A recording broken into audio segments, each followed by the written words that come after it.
తమిళనాడులో 'game changer' సినిమాపై కుట్ర జరుగుతుందా? కావాలనే డైరెక్టర్ శంకర్‌ని టార్గెట్ చేశారా? అంటే ఇప్పుడు జరిగే పరిస్థితులు చూస్తుంటే నిజంగా ఇదైతే నిజం అనిపిస్తుంది. ఇంతకి మ్యాటర్ ఏంటయ్యా అంటే లైకా ప్రొడక్షన్ హౌస్ ఉంది కదా! అదేనండి మన ఇండియన్ 2 ప్రొడ్యూసర్, అంతకుముందు 'రోబోట్ 2.0' ప్రొడ్యూసర్‌లో ఇంకా వాళ్ళు తీసిన సినిమాలు చూసుకుంటే గూగుల్ అయితే చెయ్యాలి మీరు. దాంట్లో 1, 2 కూడా హిట్‌లయితే ఉండవనమాట. అంత దారుణమైన ప్రొడక్షన్ హౌస్ అది. యాక్చువల్‌గా మన 'గేమ్ చేంజర్' సినిమా అసలు ఇన్ని రోజులు ఇంత లేట్‌గా రిలీజ్ అవ్వడానికి కారణం గూడా ఆ ప్రొడక్షన్ హౌసే. కోర్టులో శంకర్ గారి పైన కేసు అయితే వేసి ఇండియన్ 2 రిలీజ్ అయిన తర్వాతే 'గేమ్ చేంజర్' సినిమా రిలీజ్ అవ్వాలని స్టే అయితే తెచ్చుకున్నారు.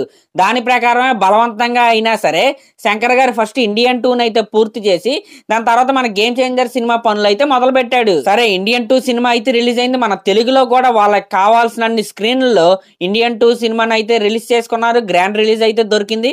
దాని తర్వాత సినిమా అయితే అనుకున్నంత స్థాయిలో అయితే ఆడలేదు. ఇప్పుడు ఒక 4 రోజుల్లో 'గేమ్ చేంజర్' సినిమా ప్రపంచవ్యాప్తంగా రిలీజ్ అవడానికి అయితే రెడీగా ఉంది. కరెక్ట్ గా ఈ టైంలో ఈ లైకా ప్రొడ్యూసర్లు ఏం చేశారయ్యా అంటే తమిళనాడులోని ప్రొడ్యూసర్ కౌన్సిల్ ఉంటది కదా, అక్కడికైతే వెళ్ళి వాళ్ళకి ఏం చెప్పారయ్యా అంటే ఇండియన్ 3 షూటింగ్ కంప్లీట్ చేసిన తర్వాతే 'గేమ్ చేంజర్' సినిమా రిలీజ్ చెయ్యాలి అని అయితే కోరబోతున్నారంట వీళ్ళు. అసలు చూడండి వాళ్ళ ఆలోచన విధానం ఎంత దారుణంగా ఉందో, ఎంత క్రూరంగా ఉందో.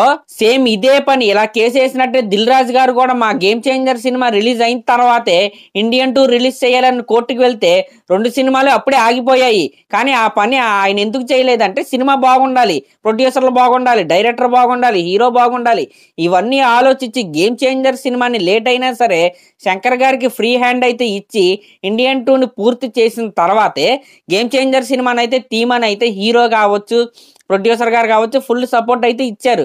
దాని ప్రకారమే ఇండియన్ 2 అయితే పూర్తి చేసుకుని అది రిలీజ్ అయిన తర్వాత మన 'గేమ్ చేంజర్' సినిమాని అయితే శంకర్ గారు అయితే పూర్తి చేశాడు. కానీ కరెక్ట్గా రిలీజ్కి 4 రోజుల ముందు మళ్ళీ లైకా ప్రొడ్యూసర్లో ఎలాంటి పని చేశారంటే నిజంగా శంకర్ గారి పైన వాళ్ళకే ఎంత పర్సనల్ గ్రజ్ ఉందో మీరే ఆలోచించుకోండి. ఇంకా తమిళనాడులో సంక్రాంతి నుండి పోస్ట్ పోన్ అయిన సినిమా అయితే ఉంది కదా అజిత్ గారిది, దానికి ప్రొడ్యూసర్ కూడా ఈ లైకా వాళ్ళే.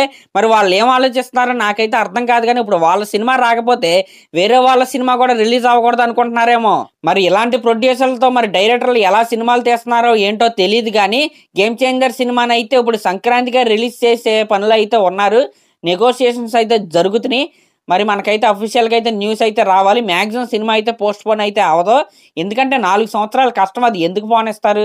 ఖచ్చితంగా న్యాయం ఎవరి వైపు ఉంటే అదైతే గెలుస్తుంది.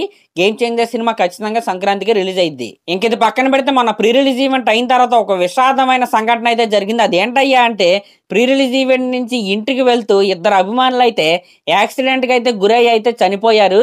నిజంగా ఇదైతే చాలా అంటే చాలా బాధాకరం అనమాట. వాళ్ళ కుటుంబాలకి ఇదైతే చాలా తీరని లోటు అనే చెప్పాలి. వాళ్ళైతే యాక్సిడెంట్లో అయితే చనిపోయారంట.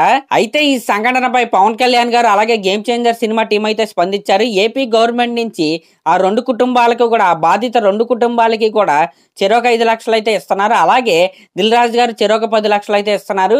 అలాగే మన రామ్ చరణ్ గారు కూడా ఆ 2 కుటుంబాలకి చెరొక 10 లక్షలు అయితే ఇస్తున్నారు. నిజంగా ఎక్కడికైనా సరే ప్రీ రిలీజ్ ఈవెంట్ కావచ్చు, లేకపోతే వేరే ఈవెంట్ కావచ్చు, రేపు సినిమా రిలీజ్ కావచ్చు, ఎవరైనా సరే జాగ్రత్తగా వెళ్ళి జాగ్రత్తగా రండి. ఒకవేళ సినిమా రిలీజ్ రోజు చూడకపోతే నా తర్వాత రోజు చూడొచ్చు, 15 రోజుల తర్వాత చూడొచ్చు.